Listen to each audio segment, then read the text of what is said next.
পশ্চিমবঙ্গের আসন্ন বিধানসভা নির্বাচন 2026-এর রাজ্যের শাসক দল তৃণমূল কংগ্রেসের সম্ভাব্য প্রার্থী তালিকা। তবে এই তালিকাটি 2021 বিধানসভা নির্বাচন এবং সদ্য সমাপ্ত হওয়া একাধিক বিধানসভা নির্বাচনের ওপর ভিত্তি করে তৈরি করা হয়েছে। তবে নির্বাচন অনুষ্ঠানকালীন সময়ে প্রার্থী তালিকা একটু আধটু পরিবর্তন হতে পারে।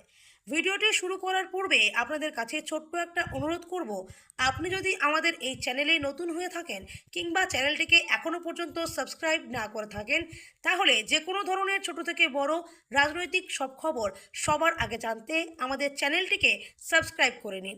আর ভিডিওটি ভালো লাগলে অবশ্যই লাইক কমেন্ট শেয়ার করে দেবেন। আর আপনি আমাদের এই ভিডিওটি কোন বিধানসভা থেকে দেখছেন এবং আপনার ওই বিধানসভা আসনে 2026-এ তৃণমূল কংগ্রেসের সম্ভাব্য প্রার্থী কে হতে পারেন তা কিন্তু অবশ্যই কমেন্টে জানাবেন। তো চলুন বন্ধুরা, বেশি দেরি না করে ভিডিওটি শুরু করা যাক। সর্বপ্রথম চলে যাব মেখলিগঞ্জ